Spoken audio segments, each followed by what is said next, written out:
የኢትዮጵያ ካቶሊካዊት ቤተክርስቲያን የኢየሱስ ክርስቶስን ስቅለትና ሞት በማሰብ ታላቁን የሕማማት አምስተኛውን ቀን በተለያዩ ሃይማኖታዊ ሥርዓቶች አክብራ ውላለች። ዕለቱ በካቶሊክ ቤተክርስቲያን ቀኖና መሠረት የጾም የጸሎትና የስግደት ቀን ተደርጎ ይወሰዳል። ከ40 ቀናት የአብይ ጾም በኋላ የሚከበረው የስቅለት ሥነ ሥርዓት በካቶሊክ ቤተክርስቲያን ልዩ ስፍራ ይሰጠዋል። በማለዳ በሚጀምረው መንፈሳዊ መርሃ ግብር ምዕመናን በጾም በጸሎትና በስግደት የክርስቶስን መከራና ሞት እያስታወሱ በታላቅ ተማጽኖ ያሳልፋሉ።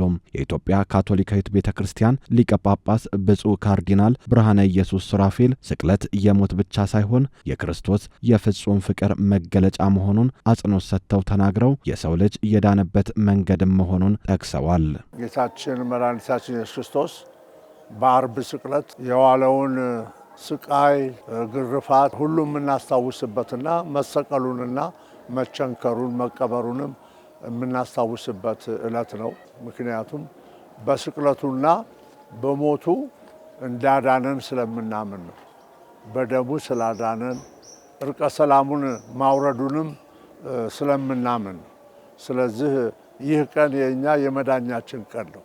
ሆኖም ግን ጌታ ምን ያህል ፍቅር እንዳሳየን፣ ምን ያህል ትዕግስት እንዳሳየን እንዲሁም ደግሞ ለበደሉት ሁሉ ጸሎት አድርጎ የሚያደርጉትን አያውቁምና ይቅር በላቸው በማለት ይቅርታን ያስተማረበትም ዕለት ስለሆነ እሱ በመስቀሉ ላይ ሆኖ እርቅን እንዳወረደ ሰላሙን እንዳወረደ ለእኛም ለሁላችን እርቁን፣ ሰላሙን፣ ፍቅሩን እንዲሰጠን የምንጸልይበት ቀን ነው። በልደታ ማርያም ካቶሊክ ካቴድራል ቤተክርስቲያን ያገኘናቸው ምዕመናን በበኩላቸው የክርስቶስ ሕይወት አምላክ ለሰው ልጆች ሲል ያሳየው ፍጹም ትሕትናና ራሱን ባዶ የማድረጉ ታላቅ ምስጢር መሆኑን አንስተው ይህም የክርስቶስ ዝቅታና እስከ ሞት ድረስ የታዘዘበት የፍቅር መንገድ ለሰው ልጆች ሁሉ የይቅርታና የአዲስ ሕይወት በር የከፈተ እንደመሆኑ ከእርሱ ሕይወት ፍቅርና ይቅር ባይነትን ልንማር ይገባል ብለዋል።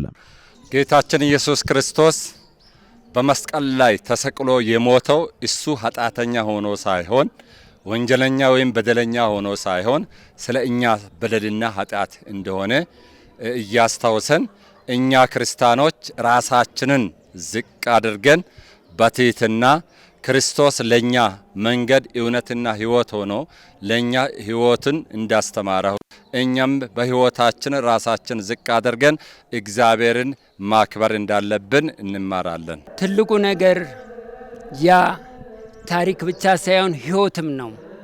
ምእመኑ ይሄን ሕይወት ማግኘት አለበት። ፍቅርን፣ አንድነትን፣ ሰላምን በምድር የሚችል ብቸኛ ኃይልና ጸጋ ነው። ፍቅርን የሰጠን አምላክ እኛም ደግሞ ፍቅር እንስጥ በማለት ምእመኑን ቤተክርስቲያን ታስተምራለች።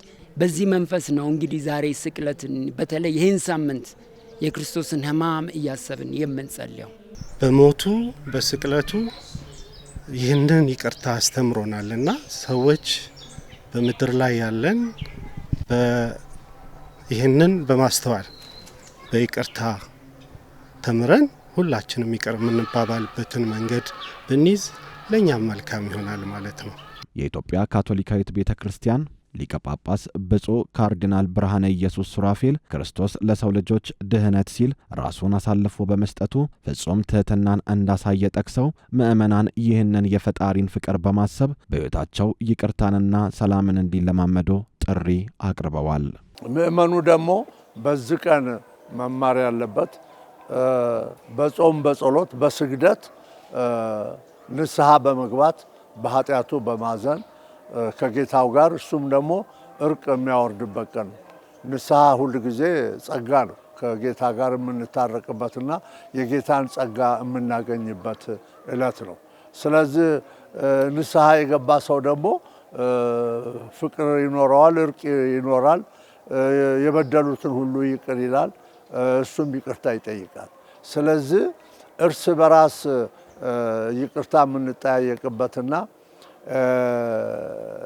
የምንደጋገፍበት የምንተዛዘንበት ቀን ነው።